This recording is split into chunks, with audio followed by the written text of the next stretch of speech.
Hello everyone, welcome to another interesting and informative session of the Analyst, brought to you by Vajiram and Ravi. In today's session, we'll discuss 7 important articles as featured in the Hindu and Indian Express for your comprehensive understanding of the current affairs explained to you in the easiest language possible.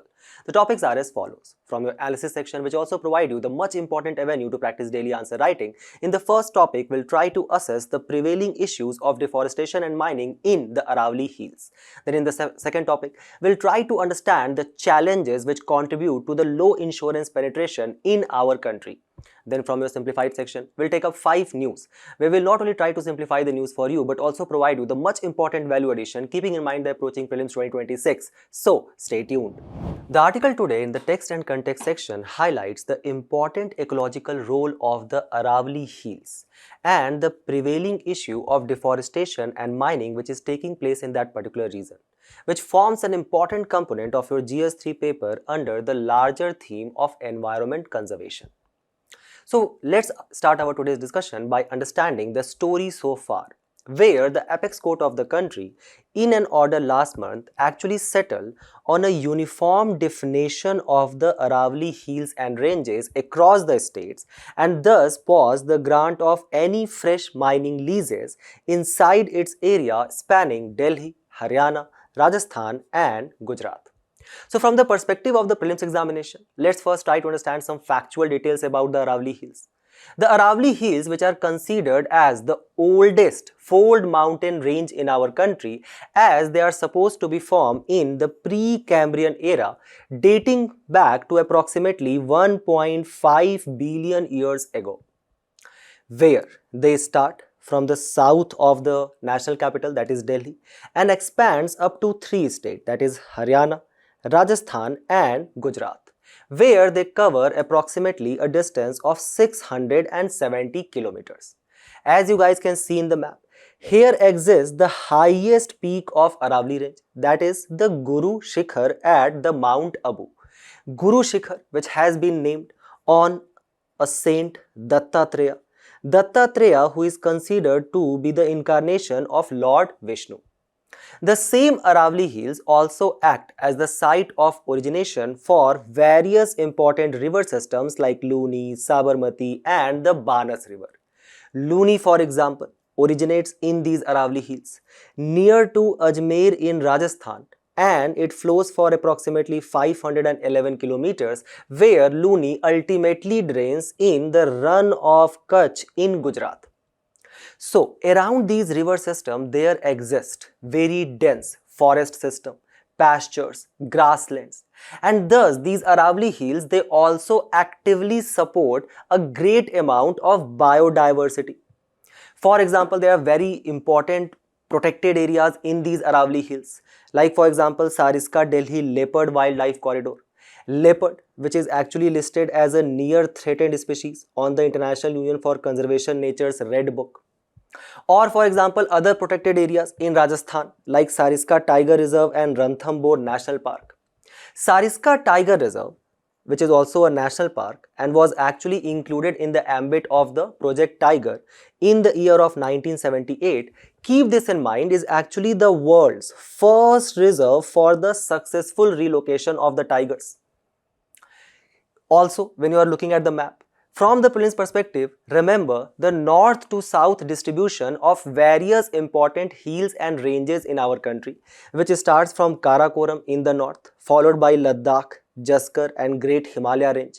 Southward to the Great Himalaya Range, there exists Pir Panjal, then Dhauladhar, ultimately the Shivaliks, and towards the southwest of Shivaliks is the existence of the Aravalli Hills, which is the point of discussion for today. Various ecologists says that in the ancient times, these Aravallis were extremely high. Now they are very small plateaus. But at that point of time, they were extremely high. But now they have worn down by the natural weathering, obviously, but also because of the contribution by us humans in the form of mining. So the today's article actually emphasizes upon the significant role which Aravalli plays in the ecology of our country. For example, today's article suggests that how these presence of these Aravalli Range have actually prevented the desertification of the Indo-Gangetic Plain. by actually arresting the eastward spread of the Thar Desert in the states of Haryana, Rajasthan and the western Uttar Pradesh. So let's try to understand that. How actually Aravalli Hills have been able to play this pivotal role. The article today suggests that they actually break down the kind of the flat terrain of the desert and the extension of it in the eastward direction by actually acting as a natural barrier, where the small rising plateaus in this Aravalli range, they actually act as a barrier to the dust laden winds which actually originate from this Thar desert, and thus they actually prevent the blowing of such hot dust laden winds in this Indo-Gangetic plain, and thus end up preventing the soil degradation in the Indo-Gangetic plain, and thus also kind of protects the crop productivity in the region. So can we say that the presence of such geographical presence of Aravalli Hills played a pivotal role in the green revolution? The answer can be yes. Then the article suggests that how they actually help in recharge of the groundwater. Before that, also, if you guys can recall from the last lecture, we were actually learning about a concept called as western disturbances. The western disturbances or the jet stream which actually originates around the Mediterranean Sea, and then they start blowing from the direction of west to east, where they actually bring a lot of, let's say for example, precipitation, clouds, dust, etc. to the western part of our country. Don't you think even in this case, this presence of Aravalli Range actually prevents the fertile Indo-Gangetic plain from these cold dust-laden winds as well? A question which might be arising in your mind is that why these westerly jet stream start blowing specifically in the month of winter, where they are basically a kind of a narrow band of very strong winds blowing with high velocity in the upper troposphere region. Why they actually move towards our country? So the basic phenomena is, you guys know that how by this time the sun has actually moved to the Tropic of Capricorn. So it's very obvious that we can predict that here will be the formation of a low pressure area. In comparison to that, we can say that right now in our South India, there exists a low pressure. In comparison to that, but it will be actually a high pressure. Similarly, the temperature is actually much below in this temperate region, where we can say that there exists a greater high pressure. So basically from this region to this region, the wind is actually following the basic phenomena, that is blowing from high pressure to the low pressure. And thus there is a kind of a natural diversion towards the western part of our country.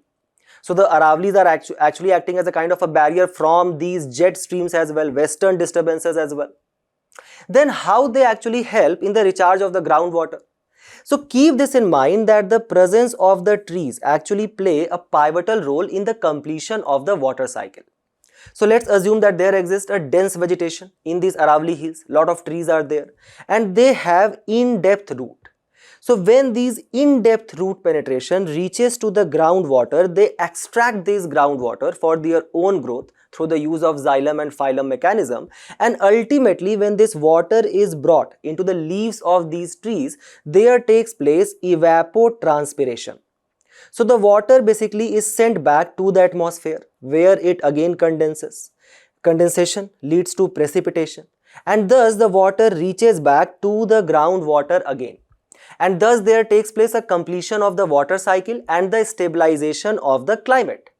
But if there is deforestation which is taking place in this region, don't you think it will end up disrupting this water cycle?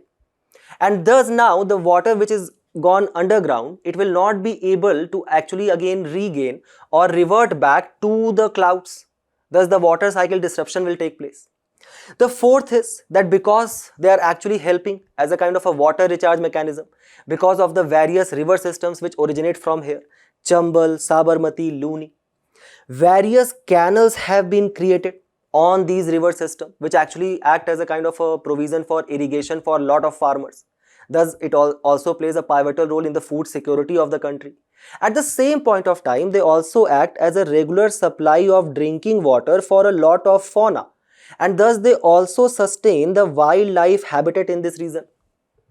Also keep this in mind that these Aravallis, which were actually created in the Precambrian era, they contains a lot of important minerals, like for example sandstone, limestone, marble, granite, lead, zinc, copper, gold, etc. You guys can recall that how the Indus Valley civilization, which actually proliferated in the very same region, they were the first people to actually mix this zinc and copper, and thus they started creating tools from bronze. For example, in this year prelims examination, UPSC asked that there exists a statue called as Dancing Girl statue in the National Museum, which is actually found in the Indus Valley civilization city of Mohenjo-daro. It was made up of which particular element, and that element was bronze, because this dancing girl is considered as the oldest bronze statue in the world. This is the difficulty level of the UPSC examination. So when we have understood the significance of the Aravalli Range, let's try to assess the issues which they are facing. As Mahatma Gandhi had said, and very famously said, that in this world there exists enough for everyone's need but not for even a person's greed. That is exactly what is hampering the kind of the sustainable growth of the Aravalli Hills. And that is the commercial exploitation which is taking place. Why? Because here exists some important minerals which are being extracted for the regular use of the humans itself. The economic hunger is rising. Keep this in mind that we have a population of 1.4 billion people. We need to provide accommodation to these people, to provide them houses, to provide them jobs in industries. These industries are also working on these critical minerals. So don't you think that over a period of time the deforestation will keep on increasing in this Aravalli Range because of the increasing human habitation, because of the exploitation of resources for industries and to provide the jobs to the people? Thus, there exists an anthropological burden on these Aravalli Hills. Also, because to make kind of a short-term profit, there is taking place illegal mining of such mineral reserves as well, which has ultimately contributed to the loss of this dense vegetation which we were discussing about, the loss of the green cover. So, as per the estimate provided to us by the Rajiv Gandhi Institute for Contemporary Studies, it showcased that how 40% of the forest cover in this region of Aravalli Hills has been actually lost to deforestation, industrial activities, mining activities, etc. from the year of 1975 to 2019. Just look at the infographic which has been provided to us by the Times of India, which states that how 5,772 km square or 7.6% of the total forest land in the Aravallis has been flattened in this time period. The rampant mining has actually taken up 2.2%, and this is basically the illegal mining which is taking place. Or for example, 21% of the Aravallis is actually going to be completely lost to us by the year of 2059, 12 years down the line when we will become Viksit Bharat. Or how the 3.5% of the hills is actually going to be covered by the mining purposes itself, leading to what? Desert-like conditions which will now start expanding from Thar in Rajasthan towards the North India, including the Delhi NCR sandstorms which will become more frequent, leading to soil erosion. Also, with the loss of this lush green tree cover, don't you think as they sequester carbon dioxide, so now this dense vegetation has gone. Thus, there will be more increase of carbon dioxide into the atmosphere. That will actually create a kind of a chain reaction, because carbon dioxide is a greenhouse gas. That will further augment the issue of climate change which we are facing. More extreme weather events. More, let's say for example, the issues of urban heat domes which are being created. More issues of heat waves as well.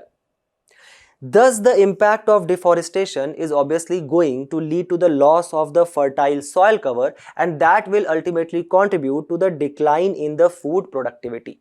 Loss of biodiversity. So now in your mind, start imagining the tiger relocation which we were discussing about in the Sariska Tiger Reserve, or this near threatened species of leopard which prevails in this specific region. At the same point of time, the trees are gone. The underground water is actually lost to us or lost to the water cycle.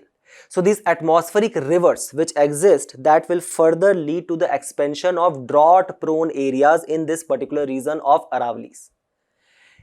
Thus, the Supreme Court, the apex court of the country, ended up providing a kind of a judicial shield for the India's oldest mountain, where from the year of 1992 onwards, the Supreme Court has passed several very important orders, which you guys can quote in the environment conservation as well, to actually protect the Aravallis.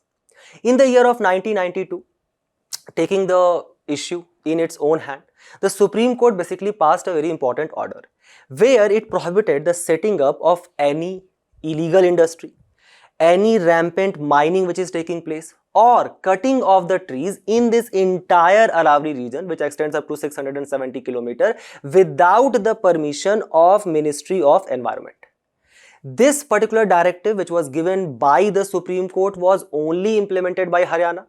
But before the people from Haryana start clapping, keep this in mind, it was only implemented in the Gurugram. Then Supreme Court came with another directive in the very famous T.N. Godvarman judgment, where Supreme Court said that the meaning of the forest shall not differ from a state to a state. And thus, let's say for example, the UP is saying that no, this particular definition or from our definition of forest, mining can actually be provided in this area. The region does not contain that much of a forest. The kind of a different interpretation is being taken by the other states like let's say Haryana and Rajasthan. So to actually provide a uniform meaning of forest across the country for their conservation, the Supreme Court in T.N. Godvarman judgment said that from now onward we are going to stick to a dictionary meaning. Also, now some of you will start searching for the dictionary meaning of forest. Keep this in mind that even in the Forest Conservation Act of 1988, there is no such very specific meaning of forest which has been provided by the government. Supreme Court basically said that from now onwards, we are not only going to protect the areas which contains the statutorily recognized forest, reserved or protected, but we are also going to protect the presence of large scale of trees even in the private land as well. Then in the Samanta case of 1997, Supreme Court further expanded the meaning of forest. That will not only include the dense vegetation or presence of large scale trees, but such meaning of forest will also include pastures, grasslands, scarce trees, etc. Then in the MC Mehta versus Union of India, the Supreme Court banned the extraction of groundwater and mining in 448 kilometer square region in some very specific areas where rampant illegal mining was taking place and large scale deforestation had taken, which was acting as a kind of an irreversible damage to the environment. Areas being Faridabad, Gurugram, Mewat, etc. However, the Indian Express report in the month of May 2024 showcases that even in these areas where such activities were specifically banned, there is still taking place the extraction of groundwater through bore wells or the mining for critical minerals. Very recently, in a Kant Enclave case of 2018, the Supreme Court has given a directive that any land which is notified even under the Punjab Land Preservation Act of 1900, even that will be treated as forest. The article today has actually been published in the context of a recent order which has been passed by the Supreme Court. What is that? So Supreme Court actually provided some new directives to preserve the forest, whatever so remaining in the region of Aravallis. It said that from now onwards, there will be prohibition on the grant of any fresh mining leases in Aravallis. And the Central Empowered Committee, which has been created on the direction of the Supreme Court, that is going to do a kind of a complete scientific mapping, macro level environment impact assessment, and strict prohibition of mining will be applied in the ecologically sensitive areas.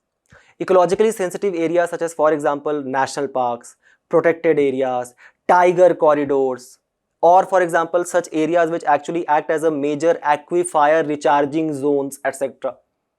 Then the Supreme Court said that there will be a creation of management plan for sustainable mining in this region, in the critical region of Aravallis. How this mapping will be done? So let's say for example, there is a very specific dense vegetation. So the mining in that region will be completely prohibited. If there are scarce vegetation, then some kind of mining can be provided in that region, but only for critical mineral. So such kind of management plan for sustainable mining will be created. But there lies a very important issue even in the Supreme Court order. where Supreme Court said that the different states like Haryana, Rajasthan, Gujarat, they are actually having different interpretation of which particular hill or range actually constitute the part of these larger Aravalli hills. So let's try to create a kind of a standard or a uniform definition of Aravallis, where Supreme Court said that from now onward there will exist a uniform definition for any fresh mining leases. Only those hills which have a height of more than 100 meters will be considered to be the part of the Aravalli hills. Some of you will be like that this is a very good directive, because now there is a standard definition. All of the states will be able to apply this directive in a uniform manner. But here lies a very important catch in the directive of the Apex Court. The first and foremost is that now this central empowered committee which is created on the order of the Supreme Court, they will actually try to apply this new definition of Aravalli, and they will treat it as a landform as the part of Aravalli only if it has at least 100 meters of elevation above the local relief, including the landform slopes and adjacent areas. But if we actually look at the kind of the geographical distribution of Aravallis, such hills which has more than 100 elevation, they only constitute 8.7% of the total area. In reality, there are more than 90% of the total area of Aravalli range which has less than 100 meter elevation. So don't you think based on this definition, the center will carry out a scientific mapping and prepare a sustainable mining plan for the range? But as 90% of the area have less than 100 meter elevation, it is obvious that mining can be actually around in this particular area, leading to, let's say for example, rampant mining, rampant deforestation. So according to the internal assessment by the Forest Survey of India itself, almost 90% of the region has less than 100 meter elevation. What that will lead to?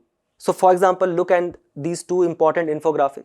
The first tells us that how, let's say for example, earlier even these lower hills which existed, even these lower hills were acting as a kind of a filter or as a barrier to these westerly sand and dust flow which was coming, to actually prevent the Indo-Gangetic from where we started our discussion. But now in these low hills, which let's say for example a hill of 70 meter or 80 meter, now the mining can actually take place, deforestation can take place.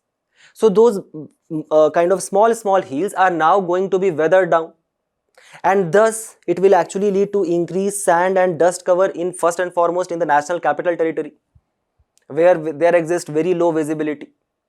Why? Because of the extensive pollution which is taking place, and now the sand which will actually be blowing from the west direction will further augment that. Don't you think it is actually going to increase the NCR pollution load as well? The sand dust, the PM 2.5 particle. So increased dust exposure and sandstorm, first in NCR, then up to the Indo-Gangetic Valley. And then it is going to be a disaster for the already struggling, heavily polluted National Capital Territory. So what can be the steps which can be taken to actually preserve and conserve this oldest mountain range?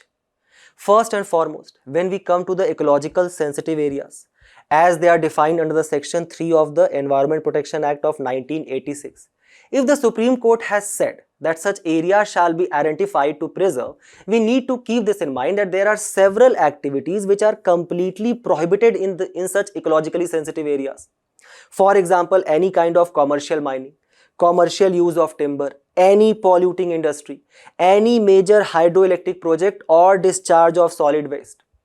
Further, the government has also launched the Green Aravalli or Green Wall Aravalli project, where the government is actually going to plant heavy forestation, heavy number of trees in this particular Aravalli range. Forest belt which is likely to run from Porbandar to Panipat, covering the entire Aravalli range, approximately in the 29 districts in Gujarat, Haryana and Rajasthan. That will check the desertification and will actually restore the degraded land through massive afforestation, for which we can actually use the Miyawaki method of afforestation as well.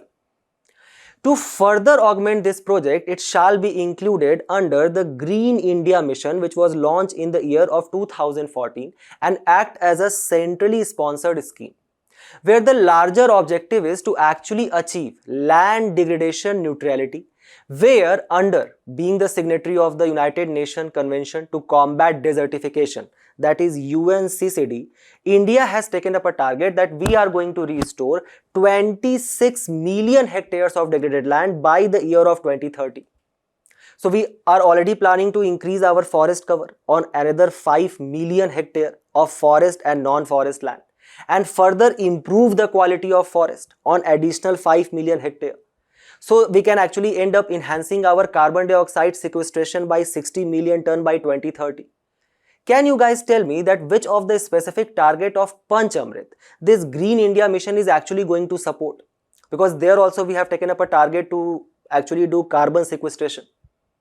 Also, we can take up the kind of a leaf from the hints which are being provided to us by the global best practices from various countries, like for example the Brazil, Indonesia and various Congo basin countries which has effectively utilized the RED Plus mechanism. The RED Plus mechanism of UNCCD, which aims to reduce emission from deforestation and forest degradation, which actually incentivize the country to reduce such deforestation and by monetizing the carbon storage in the forest. For example, Brazil used this RED Plus initiative to actually achieve 70% reduction in the Amazon deforestation, or a community forestry program which was actually applied by Nepal, which transferred the forest management to the local communities. And through this, Nepal was actually able to increase its forest cover, which was 26% in 1990 to almost 45%. Also improving biodiversity and enhancing the rural livelihoods as well. This we can do under the Forest Rights Act of 2006. Then the Costa Rica's payment for ecosystem services, where they actually started paying the landowners for forest conservation, reforestation, watershed protection, etc. Or the protected areas and indigenous stewardship model, which was actually applied by Canada, where they integrated the indigenous land rights with conservation and they recognize the traditional ecological knowledge of the people of the indigenous communities and applied such local solutions for local problems. This we can also do because in many of the areas of our country, we actually worship such large scale presence of trees and forest as sacred groves. They know much better how to conserve these forests, and thus we can actually delegate this function to such local communities. Ultimately, we can actually create a strict forest zoning and zero deforestation policy as it has been applied by Germany.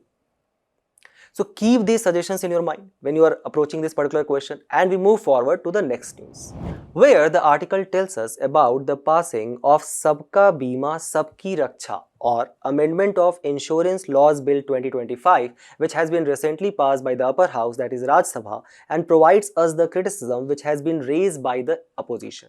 The insurance sector, which forms an important component of your GS3 paper under the larger theme of issues related to the Indian economy. Keep this in mind that the insurance sector actually acts as a major driving agency for the overall economic growth of the country. Why? Because they act as a backbone of our Indian capital market, where such insurance companies like for example LIC, they almost invest up to 50% of their corpus into the debt and equity market. Thus, they provide large-scale investment to various private and public companies. To give you a context, for example, keep this in mind that LIC has invested more than 17 lakh crores in more than 300 companies. So they are not only acting as a source of investment for various private and public companies, but they are also equivalently supporting the money supply in the country, as well as also providing a source for the job creation. Also, such insurance sector has actually become imperative for the growing concept of silver economy.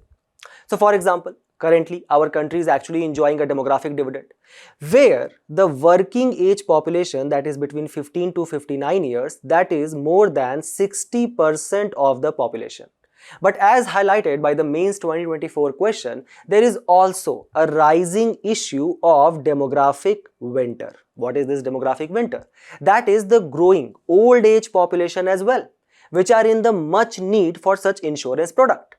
So such India's rapidly aging population is also emerging as a pivotal insurance challenge, where currently there exist over 153 million Indians which are aged over the 60 years. And this population is actually projected to double down to 347 million by the year of 2050. In this case, we are actually considering the people who are aged above the 60 years. I am not calling you old. You have been called old by the National Policy on the Older Population 1999, which describe any person to be aged above the age of 60 years to be considered as a senior citizen. Currently, 88% of today's senior citizens, they continue to work in the informal sector of the economy. This particular population, which is aged above the 60 years, and the kind of the contribution which they do to the economy, it is considered as the silver economy. The economic activities that basically cater to the elderly population, and keep this in mind, it is worth more than 73,000 crore. With the annual spending power of this silver economy has actually increased by 103% in between the year of 2020 till the year of 2030, where it is also very important for the concept of gender equality, as there exist 42 million more women than the men. Why such insurance products like health insurance, life insurance, house insurance is actually very important for this silver economy? Because of the problems which they faced given to us by the PIB itself, where they are going to face various healthcare challenges like, for example, chronic illness, limited geriatric care, rising mental health issue, or the various economic challenges such as, for example, insufficient pension, financial dependency, income insecurity in the case of if they are working for the informal economy. What if they are actually isolated or face abuse from the younger generation which we have today, where there exists very less kind of affiliation to the parents, very less affinity between them. So don't you think a kind of a long-term financial security is actually very important for this silver economy? But there exist a lot of issues around this sector. For example, even before the year of 1956, there existed only few private companies which were actually catering to the need of the elite section of the society, very limited, and they were actually costing them exorbitant rates for various insurance products. So taking this issue into the cognizance, the life insurance sector was actually nationalized in the year of 1956 by the creation of Life Insurance Corporation, which became a statutory body. Following the dictum in the year of 1972, even the non-life insurance sector was nationalized as well. However, despite these efforts taken by the government, there took place very less insurance penetration, and thus, following the wave of globalization which was created by the LPG reforms of 1991, the government first created the Insurance Regulatory Development Authority of India in the year of 1999 to actually provide more regulation to this sector. And in the year of 2000, they actually opened up the entry of private as well as foreign players in this particular sector. Till the year of 2024, only 74% of foreign direct investment in any particular company or insurance company was allowed in our country. Keep this in mind that currently India is the 9th largest life insurance market globally, where our Indian insurance market is currently valued at $103 billion and is expected to reach $145 billion by the year of 2026 with a compounded annual growth rate of 9%. Just look at the insurance penetration of various countries and the abysmal percentage which we have. However, as the sector is growing rapidly with almost 10% growth rate, the Insurance Regulatory and Development Authority of India predicts that by the year of 2030, we are going to become the 6th largest insurance market economy in the world. Currently, the country which ranks first is USA and the country which ranks second is China. The question which shall arise in your mind is that what are the issues which are actually surrounding or impeding the growth of insurance sector in our country when it has become so important? The first and foremost is the abysmal insurance penetration which we have. What is the insurance penetration? It basically stands for the total amount of insurance premium which you have paid to avail any kind of insurance divided by the GDP of the country. The insurance penetration for our country currently is only 4%. To give you a context, just look at the insurance penetration of other countries, for example USA, where it is 11%. The global average itself is 6.8. However, we have an abysmally low insurance penetration, that is only 4%. To make you understand this, let's say, consider me as a middle income class category person who owns a house, a car, or something less important, that can be my life, for which I need to take care of. What is happening is that even though I might be having the purchasing capacity for insurance product for all of these three components, either I am basically suffering from financial illiteracy, where I am not buying insurance for any of these products, or for example, even if I am purchasing any such insurance, considering the cost of kind of availing such insurance premium is so high, or the insurance premium is so high, thus I am actually availing insurance only for one or two very precious things. In this case, that can be, let's say, car. Point is, either it can be financial illiteracy, or it can also be the kind of the stereotypes which we follow, where our economy is largely driven or invest in two components, that is either land or gold. Land is considered as a long-term capital investment. Gold also has a kind of a lot of sentimental value. Without the customers, they very often do not realize that both of these products actually have very less liquidity in comparison to the insurance, which actually provides you a guaranteed return in some dire circumstances if it takes place. Also, the second major issue is the insurance density. That is the total premium paid, or the total amount we pay to avail any insurance, which is divided by the total population. That stands for our country per person is only $92.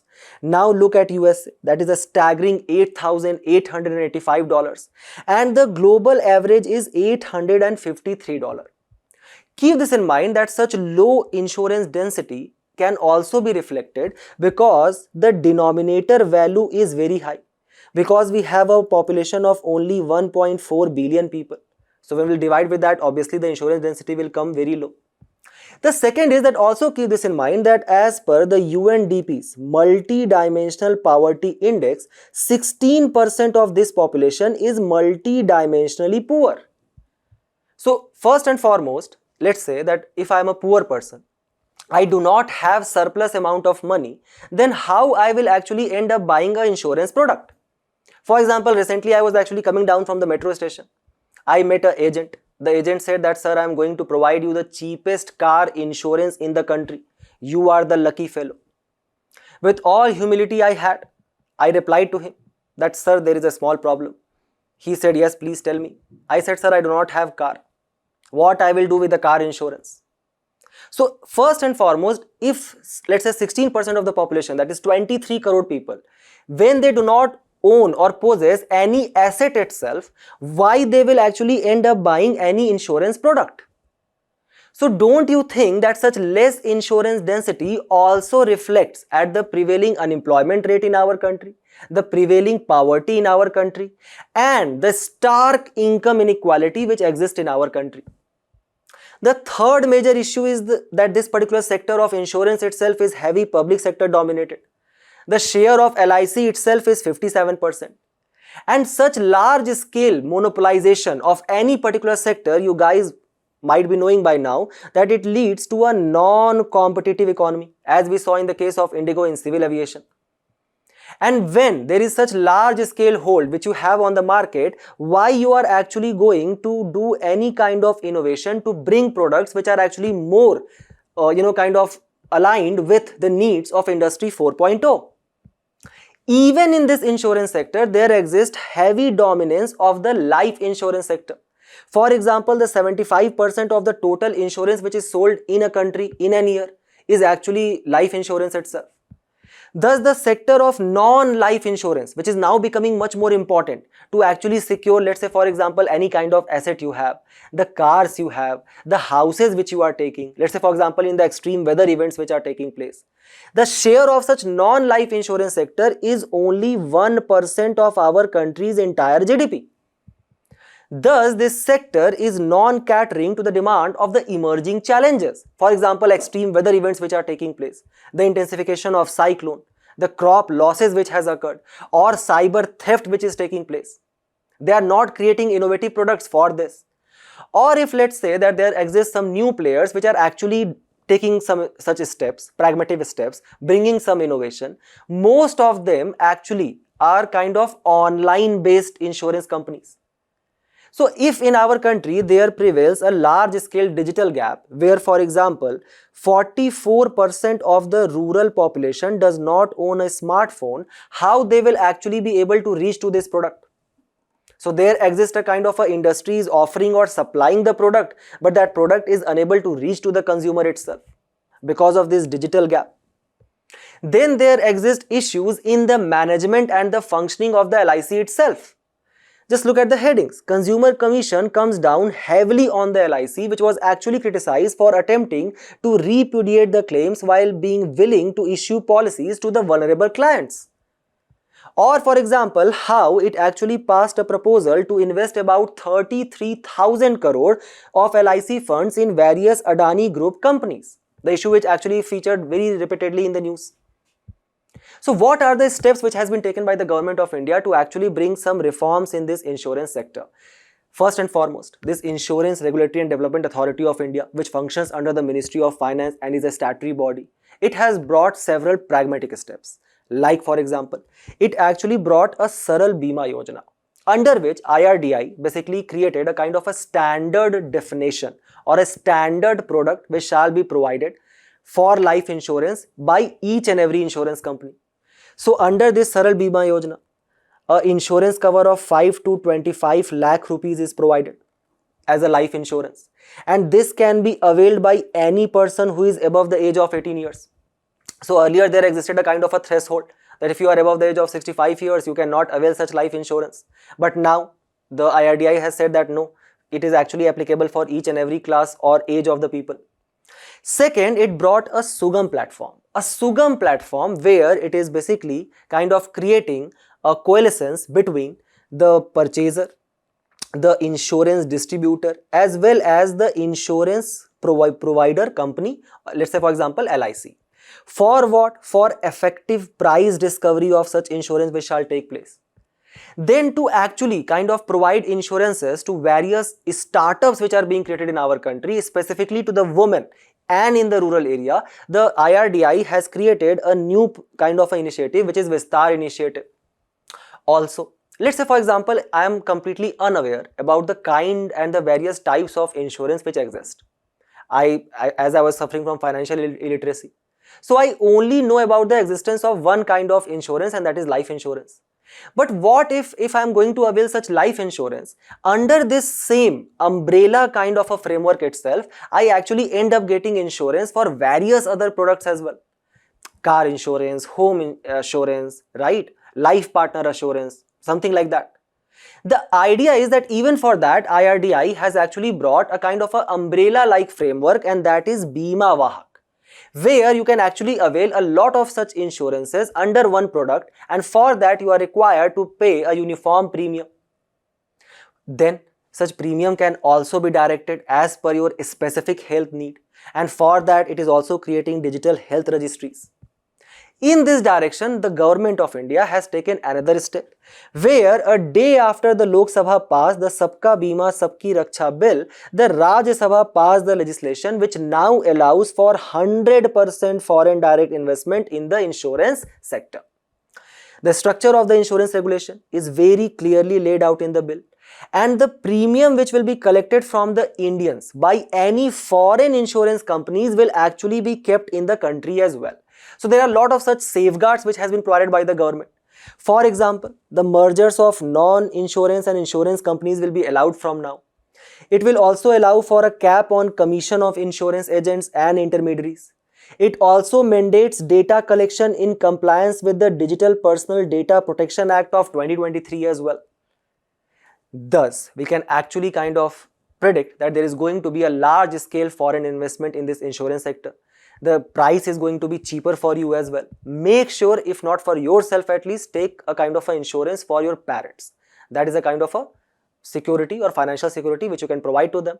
attempt this particular question and we move forward to the next news, where we are going to cover a very interesting concept of the integration which has been actually highlighted by the Minister of Ayush, which shall be done with the traditional medicine and the modern medicine. What does the article highlights? So India has been gradually moving towards a more integrated and collaborative approach between the modern and the traditional systems of medicine, rather than forcing a sudden or a complete merger, as per the Ayush Secretary Vaid Rajesh. So the top official from the Union Ministry of Ayurveda, which actually the Ayush, which stands for Ayurveda, Yoga, Naturopathy, Unani, Siddh, Homeopathy, etc., was actually speaking on the World Health Organization's second global summit on traditional medicine, which is taking place in our country. So, how this concept of traditional medicine and kind of integration of it in the mainstream surgeries, medication of the larger people, how this particular space was created at the first place. Let's try to understand that what do we actually mean by this modern medicine. The term was actually coined by Hahnemann, who is actually considered to be the founder of the school of homeopathy. So he coined this term in the 18th century to actually differentiate it between the allopathy and the homeopathy. Then this concept of modern medicine actually further evolved in 19th and 20th century with the advancements which were made in technology, which led to the detailed study of human body like anatomy and pathology. Keep this in mind that such school of study of human body or anatomy also existed in our country since the ancient time as well. For example, Shushrut and Charak Samhita, which we have read about. Also, when we started actually mingling with the Greeks who started coming to our country in the form of Indo-Greeks, we also incorporated their knowledge of anatomy in our traditional system. That is exactly what we call by the concept of Unani. So, for example, there was a specific text which was written called as Yavana Shataka, which actually provided a detailed study of human body or anatomy, and that was also included in this system of Unani. Then, with the further development of technology, invention of anesthesia and surgery models took place, where we also started providing dialysis for kidney failures. Various heart and lung machines were created. So, which kind of system shall be emphasized upon, traditional or modern? That became the center of debate as our country got independent. So, the Bhor Committee of 1946, also called as the Health Survey and the Development Committee, that actually batted in the favor of modern scientific medicine, which is based on evidence, and said that all the other countries are actually, they have discarded their traditional medicine system. This is a kind of a uniform medicine system. Also at that point of time, we did not had indigenous capabilities to produce a lot of such machines, right? So for example, we were actually kind of importing them from the other countries. So it was actually beneficial for us to adopt this modern system, to create such uniform system of medicine, equipments, surgeries, etc. However, the R.N. Chopra Committee of 1948, which actually examined the status and the future of Ayurveda, Siddh, Unani, etc., actually batted for the state support, regulation and institutionalization of the indigenous medical system. Then the Indira Gandhi government in the year of 1970 actually passed Indian Medicine Central Council Act of 1970, under which it actually provided a kind of a legal standard definition of such Ayush system and provided a kind of a state support for the promotion of it as well. Further, all of these practices has been enacted and kind of modernized in the National Commission for Indian System of Medicine Act of 2020. The question which shall arise in your mind is that when we have such large scale existence of allopathy, modern medicine which we can buy from any pharmacy, why we shall actually start focusing upon the integration of such traditional medicine system? First and foremost, there are several basic infrastructural challenges which prevails in our country, which makes it imperative for us to increase or to focus again on such traditional medicine system as well. Like for example, the WHO says that there shall be at least one doctor per 1,000 population. But as per the Niti Aayog data, there exists a skewed doctor to patient ratio in our country, where for a kind of a population of 1,834 people, we have only one doctor. But then there are a lot of such traditional medicine which we follow at our home also, Like for example, whenever I used to get cough, my mother used to provide me that kadha made by the tulsi, and that always used to work and kind of soothe me down. So we can also start promoting such traditional medicine practicing doctors as well. That will actually help us to kind of tackle this thing. Then there exists lack of supply of essential drugs and equipments in our country, where we are entirely import dependent.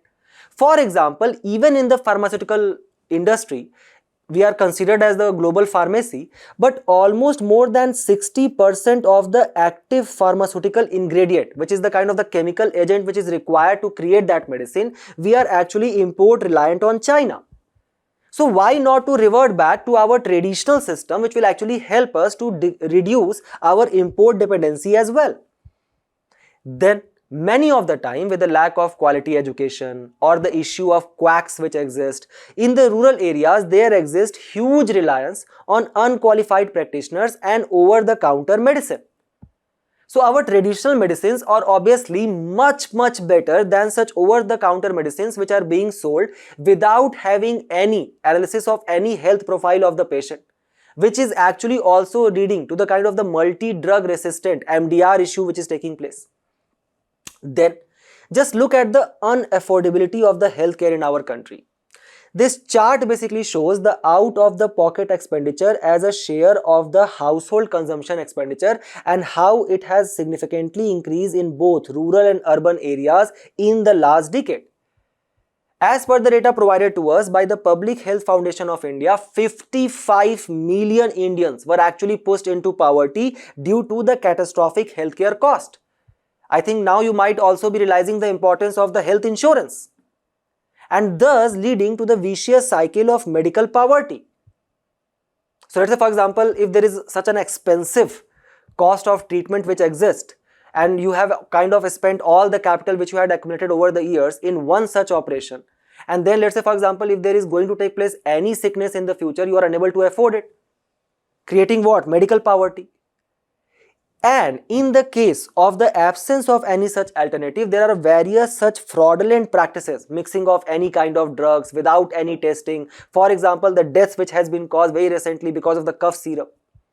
All of these issues are taking place. So in the kind of the wake of all of these issues, the traditional medicine sector has actually emerged as a kind of a viable alternative. Various health practices which we can adopt on the daily basis, which can actually help us, specifically the people who are actually living in the polluted cities like Delhi and Mumbai. You can perform Kapalbhati, the practice which actually purifies the frontal air sinuses, helps to overcome cough disorders. So in this wake, the relevant solutions for contemporary challenges, September 23 is actually celebrated as the Ayurveda Day, and this year theme was Ayurveda for People and Planet. As per the data provided to us by the World Health Organization, such traditional medicine is almost sold and used in 88% of the member states of WHO. That is almost 170 countries are effectively using such traditional medicine. Just look at the capital market evaluation of such traditional medicine, first in China and then globally as well. So the global traditional medicine market is approximately around $583 billion. China's share is almost $122 billion. In our country, we are actually investing or kind of producing very less or almost 1/3 from the level of China, that is $43 billion. In this sector, there is also exist a scope for actually creating a lot of jobs, new jobs, and that thus traditional medicine can also be considered as a sunrise sector, because there exist 92,000 MSMEs in this sector, which has grown 8-fold from the year of 2014 in the last decade. But then the traditional medicine sector is also kind of infused or surrounded by various challenges. For example, the evidence gaps in approvals. So, for example, the Ayush therapies, like for example, which we are discussing, Kapalbhati, Pranayam, etc., they do not require phase 1, 2, 3 efficacy trials. So, we do not know exactly from the kind of the valuation method that how effective they are. For example, I also suffer from one kind of skin disease, and I have kind of taken the treatment from both allopathy as well as homeopathy and Ayush kind of the systems as well. Considering that there does not exist any specific valuation of how efficient these treatments are going to be, many of the time they actually take a lot of time for you to heal or to show any result. So the patients also start losing their trust in such system. Then a kind of a one-size-fit-all approach is followed by the government, where in reality each discipline require a separate evidence mechanism, but it is actually applied uniformly on all of these components of Ayush, Ayurveda, Unani, Siddh, etc. Then there exists the concept of profit before probity, the issue of false advertising. In this case, I will just give you one example, you guys will understand. Imagine the hype which was created around Coronil. Then the obsolete syllabus. Still, the Ayush practitioners are reading doshas, prakriti, the difference between Paramatma and Jivatma. Or the Rule 2 of the Drugs and Cosmetic Rule 1945, which basically provides the practice to list the medical practitioner. Very recently, under this, the government had passed an order where they had provided that from now onwards, such medical practitioner of Ayush can also perform surgeries. However, right now this issue is actually in the court. So what are the steps which are taken and can be taken? First and foremost, to promote it at the larger scale and sensitize the people. The WHO's Global Center for Traditional Medicine has actually opened in Gujarat. We have also created All India Institute of Ayurveda and Institute of Teaching and Research in Ayurveda. The Ministry of Ayush has also launched an international cooperation scheme, where our country is actually entering into bilateral collaboration with various countries to conduct research in traditional medicine and study the best global practices. Recently, we entered in kind of such bilateral collaboration with 5 countries, like for example, Nepal, Qatar, Malaysia, etc. Then, to actually the WHO has also launched the world's largest digital repository of research on the subject of the evidence for such traditional medicine. Then the Supreme Court directive shall also be followed, which was given in the Mukhtar Chand judgment, where Supreme Court said specifically that such Ayurvedic practitioners had no right to prescribe the modern medicine. And further, for the efficacy, for the evidence-based treatment, and to actually reduce down the out-of-pocket expenditure, we can promote such traditional medicine by the development of new investigational methods and the trial designs. So keep all of these facts and figures in your mind and we move forward to the next news, where we are going to quickly learn about the impeachment process of the High Court judges. Why? Because today appeared a very important editorial which talked about the recent Indian Express editorial, which actually suggests that the DMK's move to actually impeach the Madras High Court Justice G.R. Swaminathan amounts to the party shooting itself in the foot. The today's editorial takes a kind of a divergent stand, where it says that the move, far from undermining any judicial independence, strongly assert the role of parliamentary oversight on the judiciary. And such check and balance system, which is an integral part of the concept of the separation of power, which was given by Montesquieu, and that is vital in any democracy. Impeachment is a constitutional safeguard against any kind of judicial misconduct. While it is the judiciary's job to keep the executive and legislature in check under Article 13 and 32, it is also the legislature's job to keep the judiciary and executive in check as well. And this is the kind of a delicate check and balance system which we have created in our country as well. So under the provisions of Article 124 Clause 4 and 217 of the Constitution, if there is any judge of the High Court who is found to have proven misbehavior or exhibited a lack of capacity, these are the 2 grounds, then that person can be impeached. In this case, the motion was signed by 120 MPs, where they stated that how this judge actually took decisions consistently based on a particular political ideology and also violated various secular principles. So keep this in mind that in our country, taken from the concept of Government of India Act of 1935, there exists an integrated judicial system where the Supreme Court is at the top and High Court act as the state level. Remember, both Supreme Court and High Court have equal power to actually enforce the acts of both central and the state government. So Article 214 basically provides that there will exist a High Court for each state. However, the 7th Constitutional Amendment Act of 1956 has also provided that there can exist only one High Court for 2 states as well. Then, There is no such specific strength of High Court which has been kind of determined by the Constitution itself. Rather, it says that there will exist a Chief Justice and any other such number of judges as determined by the President. The Chief Justice of the High Court is actually appointed by the President after having a consultation with the Chief Justice of India and the concerned governor of the particular state. Also, under the third judge's case of 1998, there is a kind of a collegium system which has been created, where the CGI will give the opinion which will become binding on the President. The idea is that any such opinion which has been given by the CGI for the appointment of any judge of the High Court, the CGI shall consult the collegium of two senior most judges of the Supreme Court. Okay? So let's say, for example, now if you are inspired enough to become the judge of a High Court, what is the qualification which you require? First and foremost, a very difficult one, you shall be a citizen of India. Second, you need to hold judicial office for at least 10 years, or you were serving as an advocate of one High Court or any other High Court for approximately 10 years. Keep this in mind that there exists no provision for the appointment of any distinguished jurist as a judge of High Court. Also, is there any specific tenure of such High Court judge which has been mentioned in the Constitution? No. So the tenure of High Court judge is not fixed. What it says that any such judge of High Court can hold the office until he attain the age of 62 years, or if he is removed from his office by the President on the recommendation of the Parliament, something which we are going to discuss, or if he vacates his office if he has got a promotion and he is appointed as a judge of the Supreme Court. So, what is the process or the constitutional basis for the removal of High Court judge in India? First and foremost, there are only two grounds: proven misbehavior or incapacity. Then the Article 217 clause 1 says that a High Court judge shall hold office until removal by the President under the manner which has been prescribed under Article 124 clause 4, where it says or lays down the procedure and the ground for the removal of Supreme Court judge, which is also applicable to the High Court judge.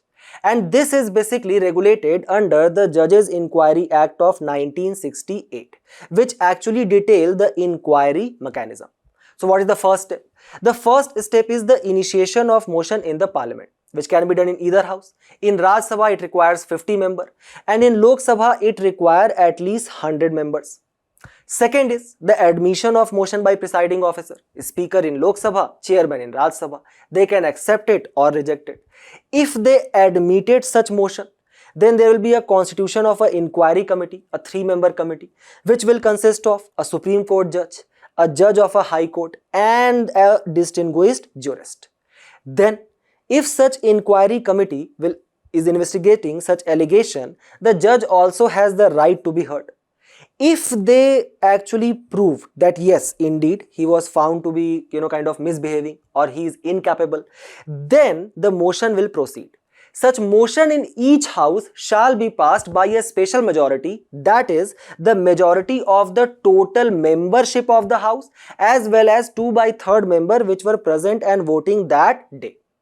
If such motion has been passed in each of the houses, then such motion is sent to the President and thus then the President can remove the judge. Keep all of these procedures very clearly in mind from the prelims perspective and we move forward to the next news, where we'll dwell in depth about the idea of citizenship in our country. Why?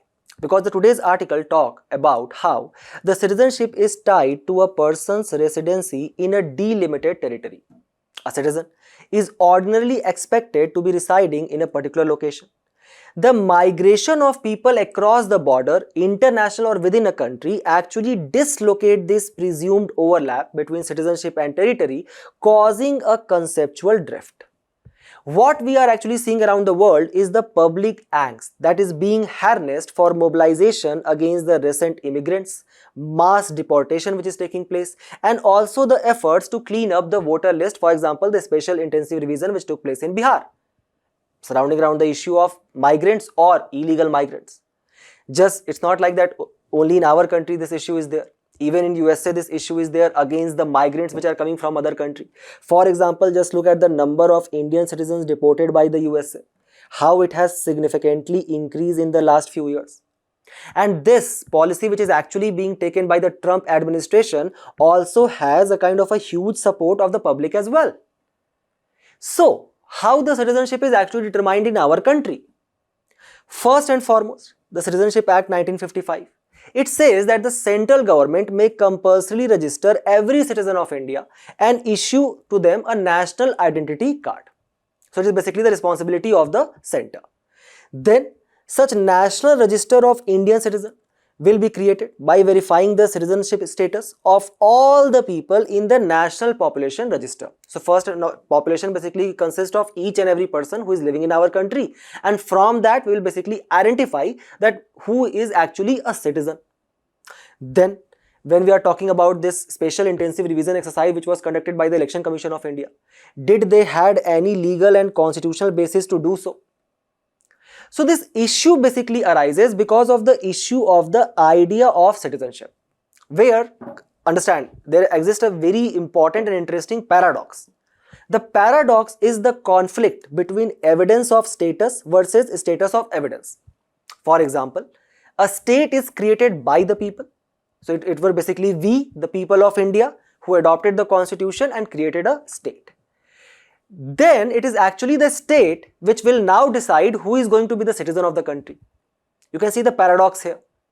For example, let's say Indian passport, or you can possess an Indian passport or can register your name in the electoral rolls only if you are the citizen of the country.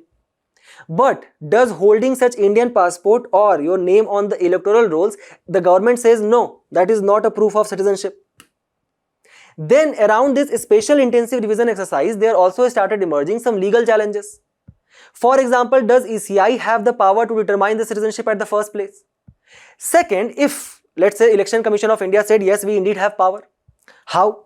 Article 324 specifically says that we can revise the electoral rolls.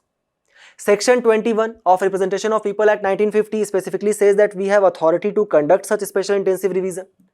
And under section 28, we can specifically ask for such documents which are required. Supreme Court has upheld that under the PUCL judgment of 2003. So if the Election Commission of India can determine who is a citizen of the country, then why only Ministry of Home Affairs have the power to decide who is a foreigner? Because that is both one and the same thing. So now there is a tussle between the two organs of the government itself. The Citizenship Act 2004 says that such central government shall compulsorily register every citizen of India and issue to them a national identity card, but onus of proving such citizenship, whether you are a citizen of India or not, lies on you and not on the state. So, how we actually decide whether we are a citizen of the country or not? There existed two mechanisms.